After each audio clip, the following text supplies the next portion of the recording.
Bonjour, je dois vous présenter une de nos intervenantes qui est Annie Sujet, que je connais depuis très longtemps. Mais en lisant sa biographie, j'ai appris aussi beaucoup de choses. Je voudrais simplement dire que Annie est une chimiste et physicienne de haut niveau qui a travaillé dans le domaine nucléaire et elle est surtout une très grande féministe. Je vais plutôt vous parler de son travail de militante. Dans les années 70, elle s'engage dans les mouvements de libération de la femme. Elle crée un premier refuge pour femmes battues à Clichy en 78 avec le soutien de Simone Veil. Cofondatrice avec Simone de Beauvoir de la LDIF, la Ligue du droit international des femmes, elle a longuement milité contre les violences faites aux femmes. Elle mène le combat contre les violences dont sont victimes les jeunes filles issues de l'immigration, entre autres sur l'excision, le crime d'honneur, les enlèvements d'enfants dans les couples algériens, ce qui a donné lieu à une convention entre la France et l'Algérie. Son association a soutenu la qualification du crime sexiste dans le procès de Soham morte brûlée vive à Vitry-sur-Seine. Son combat aujourd'hui est celui de la promotion de la participation féminine et contre les discriminations faites aux femmes dans les compétitions sportives, particulièrement dans les Jeux olympiques. Voir sa participation dans le livret de Paris 24. Je ne suis pas à l'écran, donc je ne sais pas si vous verrez ce petit livret qui est extraordinaire. Je vous le montre quand même. Euh, donc, euh, euh, qui s'appelle Paris 2024, dont le titre est Revenir à l'esprit olympique. Son engagement dans la défense des droits des femmes a permis des avancées au niveau international. Elle se bat pour le plein respect de la Convention de l'ONU pour l'élimination de toutes les formes de discrimination envers les femmes, la CEDAW et la CEDEF en français, mise en vigueur depuis 30 ans. Elle est auditionnée à maintes reprises sur ces sujets à l'Assemblée nationale et au Sénat. Elle est membre depuis des années du MPCT, de la CLé, la coordination française pour le lobby européen des femmes, etc. Elle publie régulièrement des tribunes dans Libération et Le Monde. Annie Sujet est officier de la Légion d'honneur et commandeur de l'Ordre national du mérite. À toi, Annie, si tu veux bien. J'espère que j'ai défini un petit peu le rôle que tu travailles que tu fais pour nous. Merci Monique pour cette introduction. Je dois dire que vous m'avez donné un exercice un peu difficile parce que je n'avais pas regardé de près le fameux projet de loi. J'avais directement regardé ce qui m'intéressait, mais au fond, c'était l'occasion d'approfondir un sujet sans doute important. Alors, si vous voulez, je voudrais insister sur 3 points. D'une part, le contexte. Vous m'entendez bien? Le contexte dans lequel se situe ce projet de loi. Ensuite, assez rapidement, je vous présenterai les éléments clés, la structure de cette loi, et puis le message que nous avons fait passer aux députés qui ont eu à examiner ce projet de loi. Donc d'abord, le contexte. C'est intéressant de revenir un peu en arrière et de voir ce qu'avait dit le président de la République le 2 octobre dans son discours des Mureaux, où il avait parlé du séparatisme islamique. Il avait eu des mots très forts.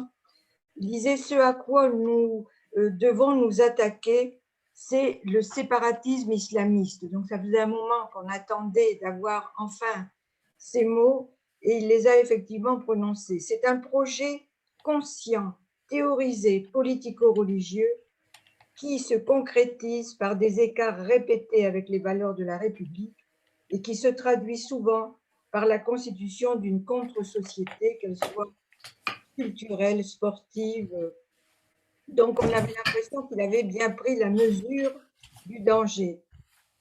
Et le danger étant d'autant plus, comme il le dit dans son discours, que cette idéologie, ceux qui la pratiquent et qui la promeuvent, considèrent que leurs lois sont supérieures à celles de la République. Alors, la mise en œuvre de cette stratégie impliquer un projet de loi parce qu'elle touche à ce que le monde appelle 3 lois totémiques, qui sont la loi de 1905 sur la séparation de l'Église et de l'État, la loi de 1901 sur la liberté d'association et la loi Ferry de 1882 sur la liberté d'instruction, qu'elle ait lieu à domicile, dans l'institut public ou dans le privé sous contrat. Alors, ce projet de loi a été présenté en Conseil des ministres, approuvé. Il a fait l'objet de milliers de propositions d'amendements. 300 ont été approuvés par l'Assemblée nationale et le débat s'est terminé à l'Assemblée nationale le 13 février. C'est le 30 et 31 mars que le projet de loi sera examiné par le Sénat. Il est intéressant de voir que lorsque le discours des Mureaux a été prononcé par le président de la République, du côté d'un grand nombre d'associations antiracistes classiques, on a vu tout de suite cette crispation habituelle qu'on pourrait appeler de l'islamo-gauchisme, même si certains critiquent l'utilisation de ce mot-là. Vous avez SOS Racisme qui dit c'est la faute de la République parce qu'on a abandonné des territoires ghettoisés. La Ligue des droits de l'homme qui dit que c'est un discours d'extrême droite, qu'on assiste à une inflexion profondément inquiétante. Attaque qui parle de stigmatisation des immigrés, d'opérations de diversion. Et Banlieue Respect qui a été créé en 2005 au moment des émeutes dans les banlieues, qui parle de marketing politique et de stigmatisation. Vous voyez donc que la levée de bouclier classique dès qu'on veut toucher à ce point sensible qui est l'islamisme radical. La loi touche donc à de nombreux aspects. Je vais vous expliquer quelle est sa structure. Je pense que c'est important d'avoir cette structure en tête et j'étais obligée de faire un tableau pour bien me la mettre dans l'esprit. Alors, on a deux titres. Le premier qui vise à garantir le respect des principes républicains et le deuxième qui garantit le libre exercice du culte. En fait, on verra que le but est de mieux contrôler ce libre exercice du culte. Alors, en ce qui concerne la garantie du respect des principes républicains, les dispositions qui sont présentées dans la loi se décomposent en 5 chapitres qui vont toucher aux services publics, aux associations, à la dignité humaine et à l'égalité entre les femmes et les hommes, à la lutte contre les discours de haine et à l'éducation et au sport. Donc voilà les titres, les chapitres de ce premier titre. Je fais un petit retour en arrière parce que quand j'ai préparé cet exposé, naturellement, j'avais en tête la décapitation de Samuel Paty.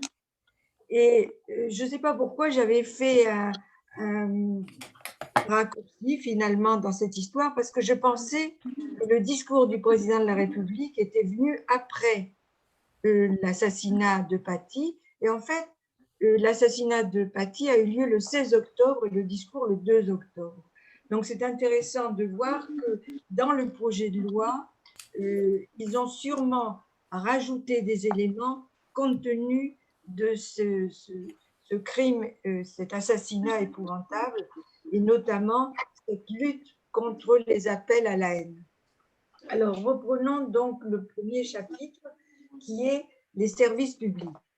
Le but, c'est d'étendre l'obligation de neutralité aux agents de droit privé qui exercent des missions de service public. C'est-à-dire que jusqu'à présent, l'obligation de neutralité n'était que pour les agents des services publics. Mais, par exemple, vous avez les chauffeurs de taxi, des chauffeurs de transport en commun qui sont pas directement un service public, et qui maintenant vont être obligés de respecter la neutralité. Et élément supplémentaire, c'est le soutien de la hiérarchie, c'est-à-dire que s'ils sont l'objet de menaces, eh bien, la hiérarchie va devoir, elle, porter plainte, naturellement, après s'être assurée que la victime est d'accord. Le chapitre 2 va porter sur les associations. Alors, une association qui veut bénéficier de financement et de moyens publics devra signer un contrat d'engagement républicain.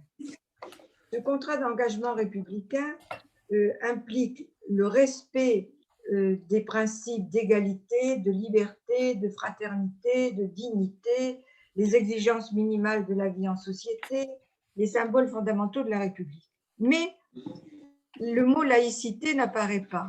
Non. C'est tout de même grave. On sait très bien que tout ça, c'est des mots, malheureusement, et qu'on aura bien du mal à coincer une association pour non-respect de ces principes. Et même si on prend le cas de la région Île-de-France, qui a été la première à imposer ce contrat d'engagement, cette charte, en fait. Et là, c'est bien indiqué, une charte de la laïcité. Eh bien, dans cette charte de la laïcité, là je parle de la région Île-de-France, il est question notamment du voile. Mais la formule utilisée, c'est si une personne est obligée de porter le voile. Est-ce que vous pensez que la personne va dire qu'elle est obligée de porter le voile? Bon, là, on ne parle même pas de voile, on ne parle même pas de laïcité, donc je crains que ça soit très creux. Chapitre 3, c'est la dignité humaine. C'est un des points qui nous intéresse le plus puisque ça porte sur les certificats de virginité. Là, je pense que c'est clair. Les personnels de santé n'auront plus le droit de faire des certificats de virginité. La polygamie, je pense qu'il y a eu un renforcement en effet, c'est-à-dire qu'il y aura un retrait du titre de séjour aux étrangers en situation de polygamie. Mais il y a un amendement, parce que je n'ai pas pu regarder les 300 amendements. Hein. De toute façon, il faudra qu'on refasse un bilan quand tout sera terminé. Et je suis très déçue parce que cet amendement a été proposé par Madame Buffet. Et pour d'autres sujets, notamment sur le sport, j'ai beaucoup de respect pour Madame Buffet.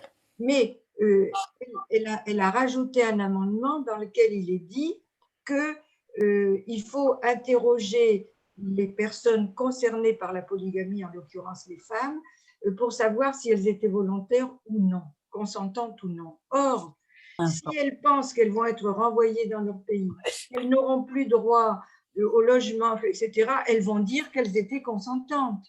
Donc, si cet amendement reste, ça revient à vider le sens de cet article. La réserve héréditaire, tout dépend des biens qui seront en France. Il y a sûrement des moyens de le contourner. Disons que l'intention est bonne, en tout cas. Les mariages forcés, je ne sais pas si dans le texte final, il sera écrit que l'officier public en charge du mariage doit ou peut interroger les époux pour savoir s'ils sont volontaires. Donc, vous voyez que le diable se cache dans les détails et dans la formulation, et donc il faudra qu'on regarde ça de près à la fin du processus.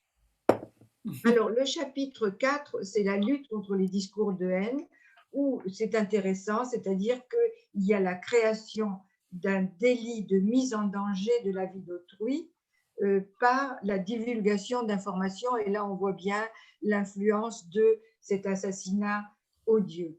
Et ça anticipe sur ce que j'ignorais, la transposition d'une future directive européenne qui s'appelle Digital Services Act. Alors, le chapitre 5, donc le dernier chapitre de ce titre premier qui est garantir le respect des principes républicains, c'est l'éducation et le sport. Donc, en ce qui concerne l'éducation, je pense que là, il y a un effort qui n'a pas été aussi loin que voulait le gouvernement, parce que ça aurait pu être anticonstitutionnel. C'est la mise en œuvre d'un régime d'autorisation pour l'instruction en famille, c'est-à-dire qu'on ne l'interdit pas comme aurait souhaité le gouvernement, mais de la déclaration, on passe à l'autorisation. Mais il y a des mesures dérogatoires, il y a une cellule de recours, donc on voit bien toutes les difficultés que ça va présenter. Les écoles privées hors contrat vont être bien plus encadrées et possibilité de fermeture administrative. Donc là, je pense qu'il y a un effort. Reste à savoir comment ça sera mis en application, reste à savoir quel sera le texte final. En ce qui concerne le sport, ce qui était important, c'était la question des fédérations reconnues par l'État qui sont délégataires de services publics.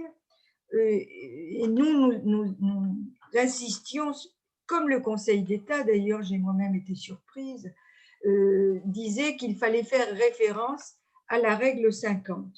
Or, là, on se contente de faire, donc on dit qu'on passe d'un régime de tutelle à un régime de contrôle et que les fédérations sportives devront souscrire un contrat d'engagement républicain. Or, je vous ai dit ce qu'était ce contrat d'engagement républicain pour les associations, c'est-à-dire que le mot laïcité n'y est pas, encore moins la règle 50, qui était un outil plus puissant que la laïcité. Ah bah oui.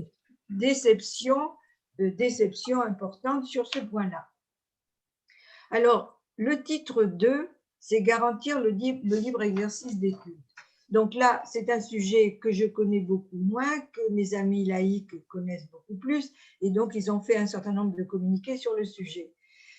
J'ai appris du coup que les associations qui gèrent des lieux cultuels chez les musulmans sont essentiellement sous la loi de 1901 et non pas 1905. Parce qu'en fait, la loi de 1901 vous permet d'avoir des associations culturelles en même temps, donc de mélanger un peu tout et d'être moins surveillé. Alors, le gouvernement, donc, à travers la manière dont il a écrit cette loi, incite, a comme objectif d'insister les associations gérant des lieux de culte de s'inscrire au régime de 1905, d'une part, et d'autre part, il oblige à une transparence en matière de financement. Par exemple, les financements étrangers, s'ils dépassent 10 000 euros, eh bien, le préfet peut regarder de près et s'y opposer. Toujours ces associations gestionnaires du culte, si elles choisissent de passer à 1905, comme il faut leur donner une carotte, et ça a énervé beaucoup les laïcs, eh bien, leur donne la possibilité d'administrer des immeubles.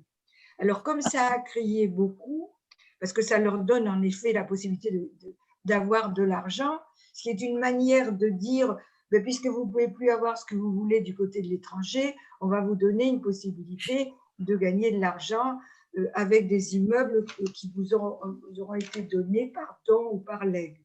Alors, ça a été plafonné à 33% de leurs ressources. Donc, vous voyez que malgré tout, la loi de 1905 est un peu chamboulée sur ce sujet-là, avec une bonne intention qui est de les encadrer mieux, mais en même temps en introduisant, semble-t-il, un biais. Mais je vous dis, c'est un sujet que je ne connais pas sur le bout des doigts. Donc, voilà cette présentation. Donc, je vous rappelle, avec un titre 1, 5 chapitres et qui concernent donc une variété de thématiques, et un titre 2 sur l'exercice du culte plus encadré. Alors, je vais terminer sur l'adresse que nous avions envoyée aux parlementaires et que le NPCT avait signée, dans lequel on voulait, compte tenu de toutes les critiques qui venaient de SOS Racisme, de la Ligue des droits de l'homme, etc., montrer tout de même que nous étions sensibles au fait que le gouvernement se préoccupait de ce séparatisme islamiste, bien qu'on ne retrouve plus ce mot dans le projet de loi et que c'est devenu renforcer les principes républicains, ce qui est très vague. Donc, on se réjouit des avancées en matière notamment de dignité et des droits des femmes, c'est ce que je vous ai dit, c'est-à-dire que pour la question de la succession, de l'héritage, il y a cette notion de prélèvement compensatoire sur les biens détenus en France, de manière à ce que les filles ne subissent pas ce qui est écrit dans la charia, la réaffirmation de l'interdiction de la polygamie, mais sous réserve qu'on ne dérape pas en disant qu'on va demander aux gens s'ils sont d'accord, les certificats de virginité, là, je pense que c'est clair, la question des mariages forcés. Donc, on est relativement satisfaite que cette question d'égalité entre les femmes et les hommes occupe une place importante dans ce projet de loi. On regrette d'autant plus les silences de texte sur des points essentiels. Donc, au moment même où on étend l'obligation de neutralité, c'était l'occasion de l'appliquer aux collaboratrices occasionnelles, les mamans voilées sur laquelle tout le monde pleure, n'est-ce pas, et qui continuent à faire du prosélytisme avec leur voile et qui vont continuer. Et là, c'était facile à appliquer.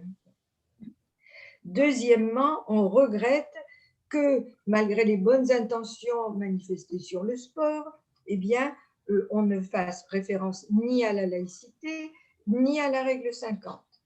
Et on regrette aussi que, alors qu'on parle d'un contrôle renforcé sur les établissements scolaires hors contrat, parce qu'on se préoccupait de la ségrégation précoce des petites filles, eh bien, on n'a pas considéré qu'il y avait maltraitance à enfants quand on oblige les petites filles à porter le voile. Donc, vous voyez que malgré tout, il y a beaucoup de points négatifs. Et ce que je vous conseille de lire les textes qui ont été écrits non seulement par nous, mais aussi par l'UFAL, par le comité laïcité et république. Il y a un très bon compte rendu aussi dans le monde. Mais je voudrais souligner ce qui vraiment m'a indignée dans les débats à l'Assemblée nationale, c'est quand Aurore Berger et, je ne sais plus son prénom, Moreau, qui ont parlé du voilement des mineurs, on leur a dit que sur le fond, ça n'avait pas de rapport avec le projet de loi, et que cela peut amener une stigmatisation des musulmans, alors que l'on a répété que ce n'était pas un texte contre la religion musulmane, ce qui revient vraiment à dire qu'on assimile totalement une pratique extrémiste à une religion que l'on veut nous présenter comme normale. En réunion hors agenda à Matignon, quand ils ont eu peur que la question du voile vienne perturber les débats, il a été dit, le voile n'est qu'un élément de pollution médiatique et politique du texte. On va hystériser tout le monde. Donc, vous voyez à quel point le voile est devenu un sujet que l'on ne peut même pas aborder sans être considéré comme hystérique. Donc, voilà, ça, c'est le… Merci, Annie. Voilà. Merci beaucoup de cette intervention très intéressante. Vous avez des questions déjà? Allez-y. Merci beaucoup, Annie Sugier. Je suppose qu'il y a des réactions, des questions. Alors, on a très peu de temps parce qu'on a 4 autres participants et si on a vraiment, on veut que tout le monde puisse participer, merci de pouvoir respecter le temps de parole et le temps de questions-réponses. Et je sais que c'est très frustrant de ne pas pouvoir poser toutes les questions qu'on a envie de poser, mais n'hésitez pas à les poser dans le chat et de toute manière, on vous répondra avec le compte rendu qu'on vous enverra. Y a-t-il des questions pour Annie Sugier? Non, juste un grand merci. Merci à vous d'avoir invité. Moi, j'ai une question. Je me demande quelles sont les associations ou les groupes politiques d'opposition qui peuvent amener à mettre ce mot laïcité dans ce texte. C'est impossible de présenter savoir. lorsqu'on pose une question. Ah, ok.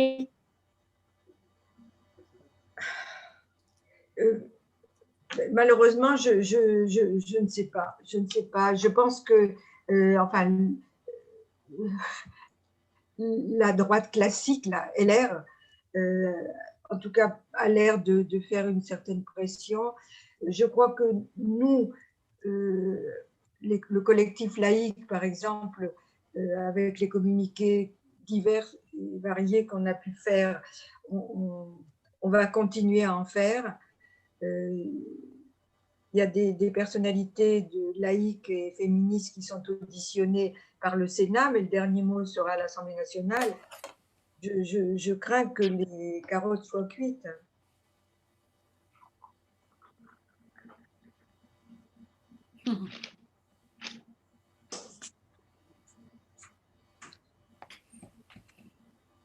Ové, une question? Ové, oui, bonjour. Alors, je ne suis pas Ové, je suis Thomas Dressler. Je voulais d'abord merci Annie pour ces brillants exposés. Je voulais juste revenir sur ce que tu disais à propos du fait qu'on ne cite même pas la laïcité dans l'exposé du projet de loi.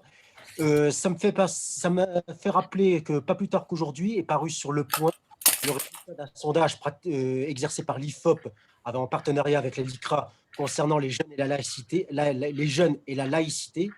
Et le moins qu'on puisse dire, c'est que les résultats sont quand même assez inquiétants, puisqu'une plus en plus importante de jeunes lycéens, collégiens, commencent à adopter une vision très hostile, enfin, en tout cas très critique de la laïcité. En gros, ils commencent à considérer que celle-ci ne serait qu'une sorte de loi discriminant, bien entendu, les musulmans, et qu'il faudrait abandonner la loi de 2004, commencer à ne plus offenser les sensibilités religieuses. Enfin bref, une progression des idées indigénistes et liées à l'islamisme politique.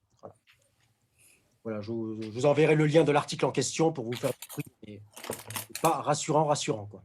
Ouais. Alors, je ne sais pas si nulle part dans la loi on ne prononce pas le mot laïcité, mais c'est surtout le contrat d'engagement républicain qui est tout de même le résumé de ce à quoi on s'engage. Donc là, je ne vois vraiment pas pourquoi ça fait partie des valeurs de la République. Donc pourquoi il n'est pas prononcé, je ne sais pas. Il va falloir qu'on utilise nos différents contacts parlementaires pour mieux comprendre ça. Ça me semble invraisemblable. J'ai moi-même du mal à le croire.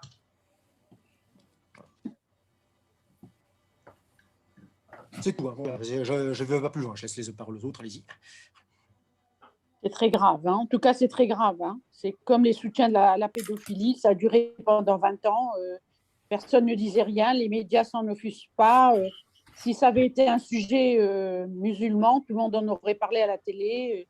Mais ça ne concerne personne, absolument. Ça ne concerne que les laïcs. Excusez-moi, iPhone, vous pouvez au moins vous présenter? Pardon? Dire votre nom à chaque fois que vous intervenez, parce que… Ah. Bon, je ne comprends rien. Simplement, avant de parler, dire « je m'appelle ». Pardon? Non, je ne comprends rien. Juste dire votre nom quand vous parlez. Parce qu'on ne sait pas forcément quand on n'a pas l'image qui parle. Ah, d'accord. OK. Alors, attends. Okay, ça marche? Bon, c'est merveilleux. On arrive, on Ça arrive. y est, elle a posé On sa n'a pas question. d'image, on a juste une silhouette anonyme. Comme anonyme. C'est pas grave. Monique, tu avais levé la main, tu souhaitais poser une question.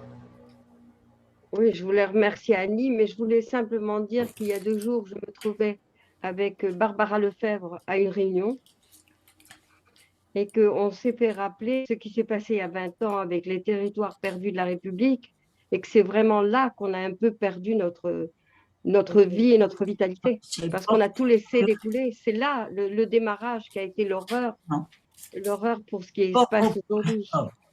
Voilà. Donc, c'est ça, c'est de là que tout est parti. Donc, c'est quand même important. En tout cas, merci Annie.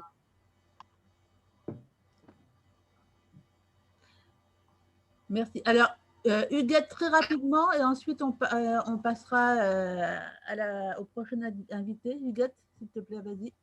Alors, c'est vrai que l'école est dans l'œil du cyclone.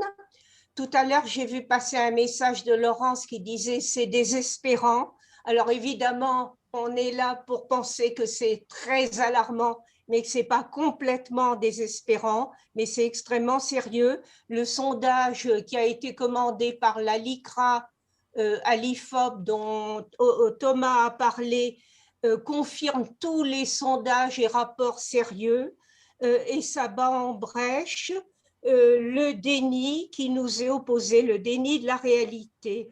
Ça confirme que la laïcité, les enseignants, la liberté d'expression sont menacés et sont attaqués et qu'il y a une violence scolaire, y compris à la sortie des classes, par exemple. On a des enfants extrêmement jeunes maintenant qui font preuve d'une violence inouïe.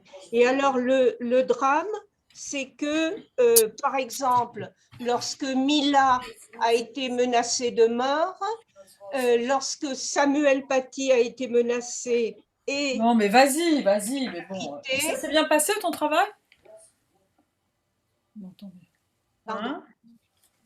Ils n'ont pas bénéficié de la solidarité des syndicats.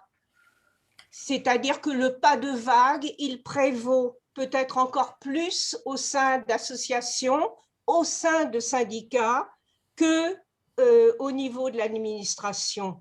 Ils sont traversés par cette offensive islamiste qui n'est pas proprement parlé du séparatisme, mais en fait de l'entrisme, avec les résultats que nous avons vus, et ça fait que tous nos repères associatifs sont bousculés.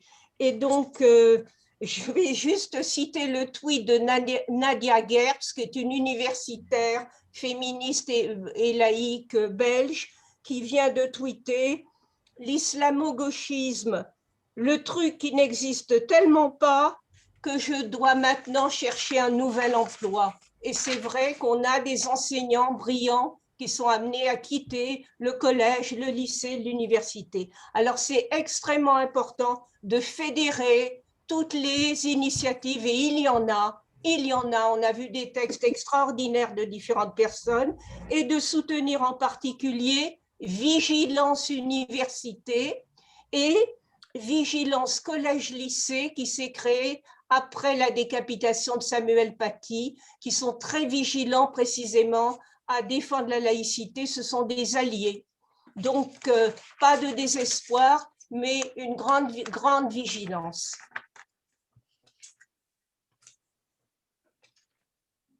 C'est juste pour embrayer sur ce que Huguette vient de dire. Ça serait bien que nous travaillions avec ces collectifs, que nous prenions contact. C'est fait, c'est fait. Bon, bravo. Merci beaucoup à Annie Sugier pour cette intervention. On va passer à la prochaine invitée.